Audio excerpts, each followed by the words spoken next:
Hi! Kayo ba yung magkapatid na mag-a-apply na katulong? Opo. Kami nga po, ma'am. Parang ang babata nyo pa Asan yung parents nyo?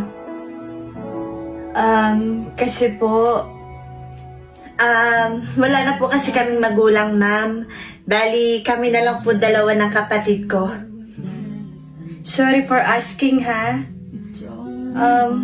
Nag-aaral pa ba kayo? Ma'am, yung ate ko lang po nakakapag-aral ngayon. Scholar po kasi siya dun sa bayan po namin. Pero ma'am, marunong po kami maglaba, magluto, maglinis. Kaya-kaya po namin yan ng kapatid ko, di ba? Okay, ganito. 1 month ako mawawala kasi yung work ko is sa Brunei. So, i-advance ko na sa inyong magkapatid yung sweldo nyo for 1 month. And para na rin meron kang baunin. Talaga, ma'am? Naku, ma'am! Salamat po! Mapagkakatiwalaan po ba kayong dalawa? Naku, ma'am, huwag po kayong mag-alala. Mapagkakatiwalaan niyo po kami ng kapatid ko, di ba? Okay, good. Una na ako, ha? Bait ni ma'am, no? Oo nga, ate. Grabe. Akalain mo, ang aga niyang binigay yung sahod natin.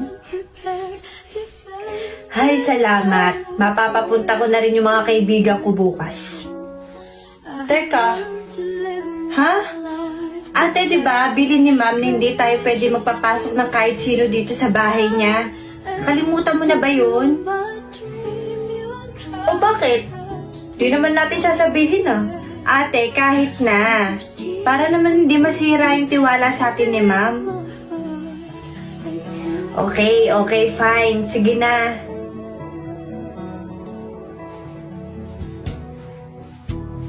Pasok kayo dito, welcome kayo. Grabe, ang ganda ng bahay niyo. Oo nga, ang laki. Diba? Sabi ko naman sa inyo, malaki bahay namin eh. Di ibig sabihin, ikaw lang mag-isa dito? Oo, ako lang. Siyempre, kasama ko yung mga katulong namin. Grabe, ang yaman niyo pala talaga. Diyan ka lang pala, kanina pa kita hinahanap. Tingnan mo to, may binili ako. Dalawa na yung binili ko para tag-isa na tayo. Salamat. Ngayon ko lang matatry ito. Buong buhay ko, never ako nakapag-try ng ganitong glitch. Ano pa? Bumili na rin ako ng Ishin. Nakakaputi daw to eh. Try natin to ha. Hati na tayo dito. Huy! Okay ka lang?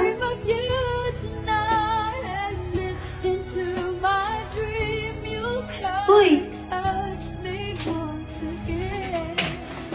Huy, hindi mo ba nagustuhan to? Dalawa to, oh. Buti nga hindi kita kinalimutan eh. Okay ka lang ba? Huy! Ano ba nangyayari sa'yo? Pwede ba huwag mo kong artehan?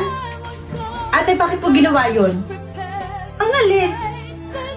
Bakit ka nagpapunta ng mga kaklase dito? Di ba sabi ko na sa'yo, ate? Ano namang masama? Hindi naman malalaman. Malalaman lang yun kung sasabihin mo. Ba to? Ate, ang concern ko lang, paano kung may malagot kang kaklase? Paano kung may mawala dito? Baka ikaw mong pagbintangan. Concern lang ako. Siya sinasabi mo na malikot ang kamay ng mga kaibigan ko? Ate, wala akong sinasabing ganyan. Parang ganun yung pinapalabas mo eh.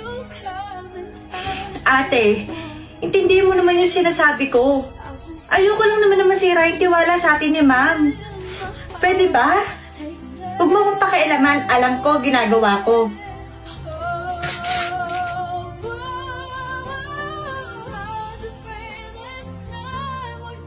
Welcome po. home, ma'am. Thank you. Magpapahinga muna ako sa room ko, ha? Pwede ba kayo na muna bala sa bagahe ko? Pakiayos na lang. Ma'am, sige po, pahinga na po kayo. Kami na po bahala dyan sa mga bagahe niyo. Okay, thank you again.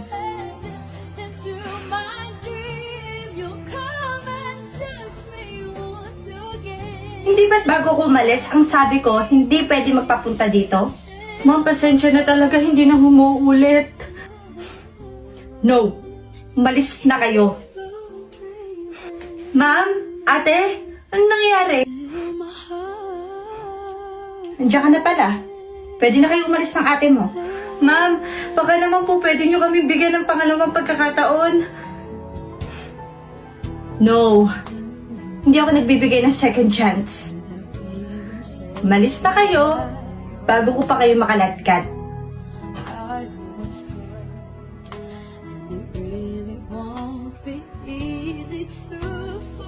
Visit na yan, di ko man na nakuha yung gamit ko. Kasalanan mo to eh. Siguro ikaw nagsabi kay ma'am na nagpapunta ako ng mga kaklase ko doon. Bakit ako, ate? Hindi ko yun magagawa sa'yo. Talaga? Eh, paano niya nalaman yun? Hindi ko alam. Ate, maniwala ka sa akin, hindi ko yun magagawa sa'yo. Sinungaling.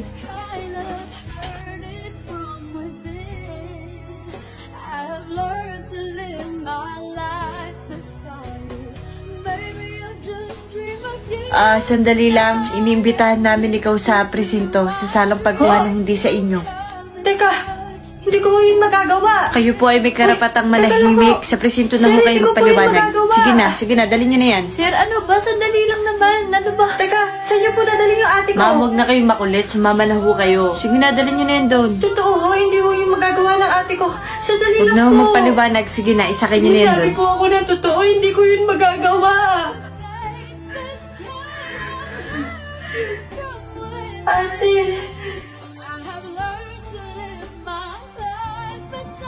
Ma'am, nandito po ako sa harap niyo lumalapit. Wala po kasalanan yung ate ko. Hindi niya po yun magagawa, ma'am. Ma'am, huwag niyo na po siyang ipakulong. Pag nagdesisyon ako, yun na yun. Sorry, hindi ko na mababago yung desisyon ko.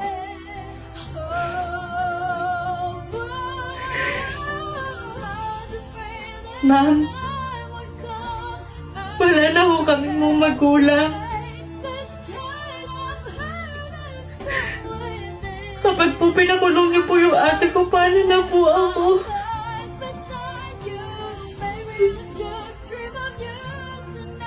Ma'am, kung ipapakulong niyo po yung ate ko,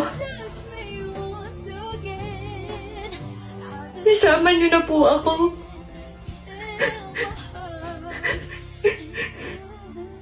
Hindi ko rin po kayang mag-isa. Mas pipiliin ko po na makasama yung ate ko sa kulungan kaysa magkaiwalay po kami.